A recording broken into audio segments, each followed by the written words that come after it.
I'm Brian Bravati, I'm Academic Director of the Beyond Borders Centre.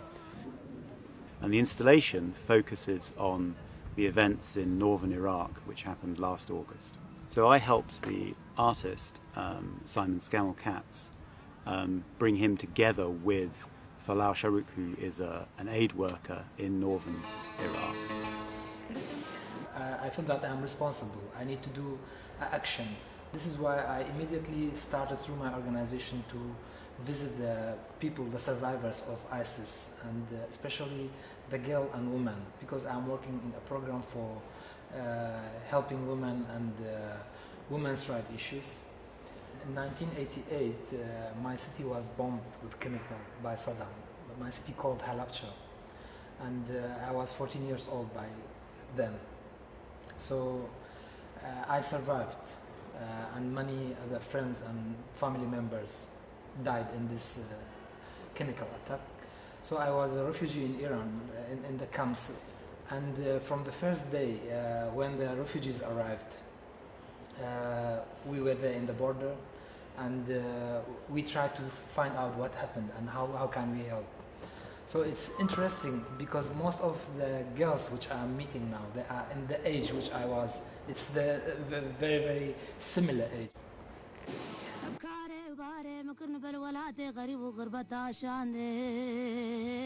I've been doing some work with Beyond Borders and a charity called Wadi in northern Iraq.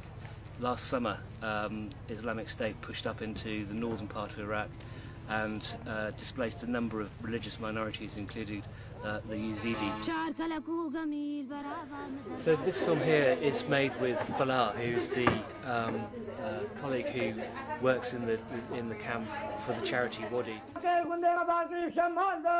Yazidis are a small minority group within the Kurdish people, so they speak a version of Kurdish. They have ethnic links with the Kurds, but they're separate and distinct, and they have their own very early neo-Christian religion.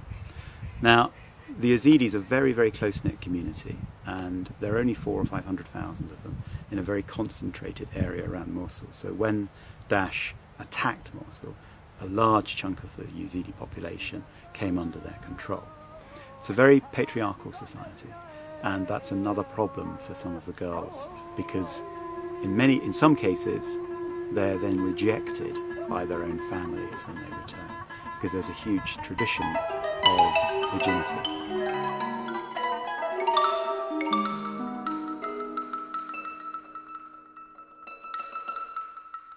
Entrapment. In August 2014, Daesh made rapid advances on Iraqi Kurdistan, displacing nearly 1 million people. Any non-Muslims they captured were offered the following choice: Islam in the Daimi contract, involving payment of jizya. If they refused this, they will have nothing but the sword. The Yazidi population, a minority religion, was particularly targeted. Malik Taus, or the Peacock Angel, is a central figure in the Yazidi religion. He's considered a fallen angel, and Muslims and Christians see him as a devil. But his story for the Yazidi is one of redemption. They say they do not worship evil, they just see that in the world there is good as well as bad, darkness as well as light. Daesh regard them as devil worshippers, so they were not offered a choice. The Kurdish Peshmerga army had retreated. When Daesh arrived in the villages, the people were rounded up. The men were taken away to be shot and were beheaded in front of the women and girls. Girls aged between 7 and 25, and sometimes older, were then removed and taken to holding houses.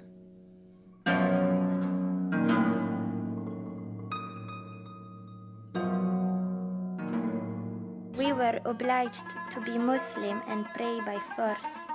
I miss my parents and siblings a lot, and my only hope is to see them again.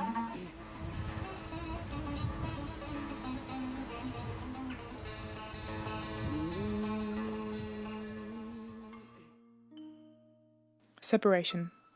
The Yazidis are a Kurdish religious community whose syncretic but ancient religion Yazidism is linked to Zoroastrianism and ancient Mesopotamian religions. They live primarily in the Negev province of Iraq, which is part of the non-state nation of Kurdistan. The Yazidi community is conservative and strongly traditional. In the past, a woman who left her family, married outside the religion, or was raped would have been killed. A woman in this community is either under the rule and protection of her father or her husband, so separated from her family, she feels especially vulnerable and at risk. Some of the girls had their phones on them. They filmed their families as they were abducted. Sometimes they were told to kill themselves and not to come back. Other times they could not reach anyone because their family was already dead.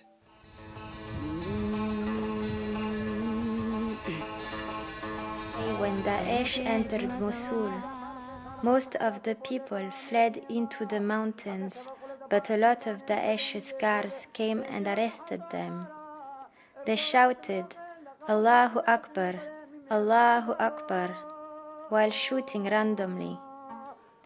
In Syria, people were coming to look at us and buy us daily. This was like a jail. They insulted us a lot and fed us once a day. Socks had long hair. She lifted her hair up in order not to be seen. She was scared a lot. Many times they said they would kill her and she would always hide behind me. We were raped by someone, every one of us or the other.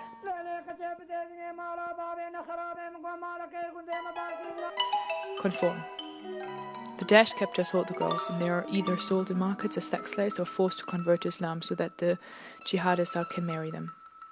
Daesh interpretation of the Quran allows the Yazidi girls to be used, sold, or killed as the fighters desire. Daesh has created a temporary marriage that allows sex with women to whom the men are not going to be married as long-term. Girls who refuse to convert and have sex with the jihadists are executed. Girls who are not immediately used as sex slaves by Daesh are sold in markets in cities like Mosul.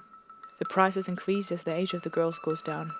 The aim of Daesh is to create what they call a caliphate, a state in which everyone will conform to their rules in a totalitarian society.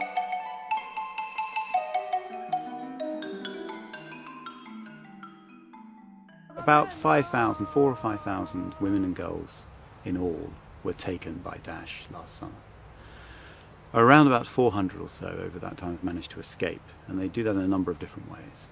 There have been ransoms paid by the Kurdish regional government and by some individuals to Daesh to release the girls. And that's obviously quite problematic. You save the girls, but you're giving money to this organisation. This story here is Brown.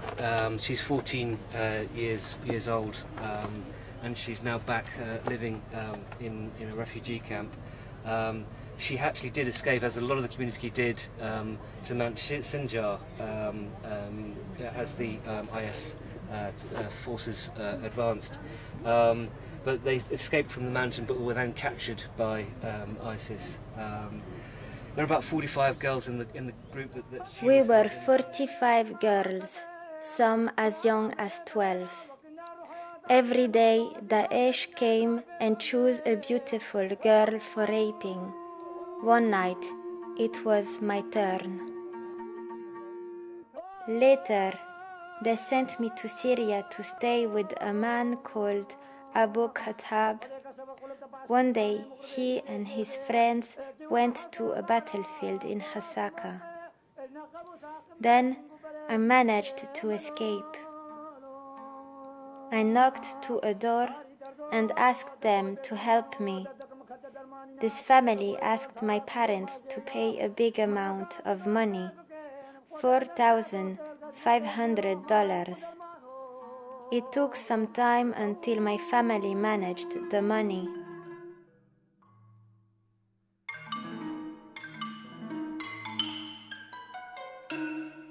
Suicide. according to a nurse in Mosul, Iraq. He in Mosul and in the surrounding regions of Kurdistan focus on virginity as causing patients to contemplate suicide. Many rape survivors who are not under any kind of formal care do commit suicide.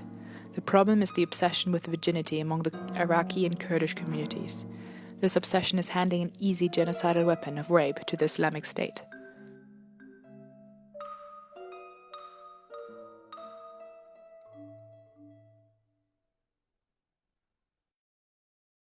We knew one of the other captured girls. She was from Koju. Daesh put each one of us in a room to rape us. We had been sold to people from Libya, Azerbaijan, and Saudi Arabia several times. They raped girls as young as 8 in front of us.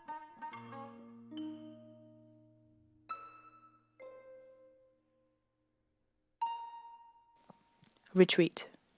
Many, if not most, young Yazidi women have vanished from some communities near Zinya, and if you walk through those towns today, you will not see female children above the age of 6 or 7. This absence is the heart of impact of genocide. For those that survive, there are layers of trauma. The violence that they witnessed, the violence that was inflicted upon them, the violence that left their families destroyed and their communities shattered, the violence that allowed them to survive while others around them died and suffered. As one woman, a 19-year-old victim, told the journalist Jonathan Rockman, "We are asking them to kill us. We were asking them to kill us. We were pulling the guns towards our heads, but they refused to pull the trigger."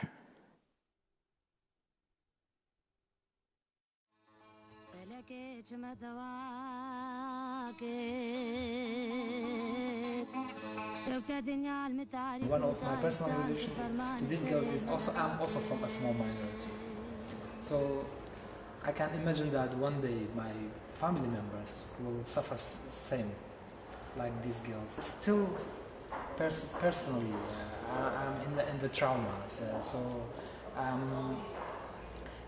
in my time there was we were in the war time. So during Iran-Iraq war, we survived, but there was no any real assistance for us. But now we try to assist these girls, and so this motivation made me to influence my surrounding and also my organization and now UN. So soon we are going to open the first, let's say, referral center for these cases. So maybe in my inside this is recovering something. But part of recovery is telling your story. Telling your life story, telling the story of what happened to you, to others. And those others making sure that you know you're not to blame is a really important stage in recovery.